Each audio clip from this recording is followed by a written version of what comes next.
નમસ્કાર દર્શક મિત્રો, ધ સિક્રેટમાં આપનું સ્વાગત છે. હું છું શહીદ કુરેશી.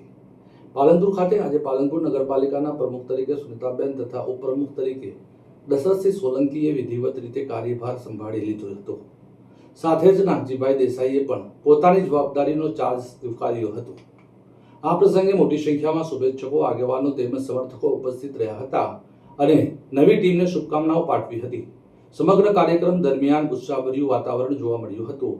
નવનિયુક્ત પ્રમુખ સુનિતાબેન અને ઉપપ્રમુખ દશરથસિંહ સોલંકીએ શહેરના વિકાસ કાર્યોને પ્રથમ પ્રાથમિકતા આપવામાં આવશે તેવી પ્રતિબદ્ધતા વ્યક્ત કરી હતી.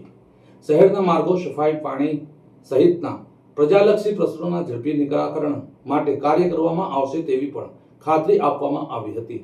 કાર્યભાર સંભાળવાના પ્રસંગે વિધિવત મીડિયા પ્રતિનિધિઓએ પણ શુભેચ્છાઓ પાઠવી હતી, જેમાં બીકે ન્યૂઝ ચેનલના વિનોદભાઈ સુંદેશા, ગુજરાત ન્યૂઝ ચેનલના સંજયભાઈ જોશી, ગુજરાત સમાચારના મહેશભાઈ પ્રજાપતિ તેમજ ધી સિક્રેટ ન્યૂઝ ચેનલના શહીદભાઈ કુરેશી સહિતના પત્રકારો ઉપસ્થિત રહ્યા હતા.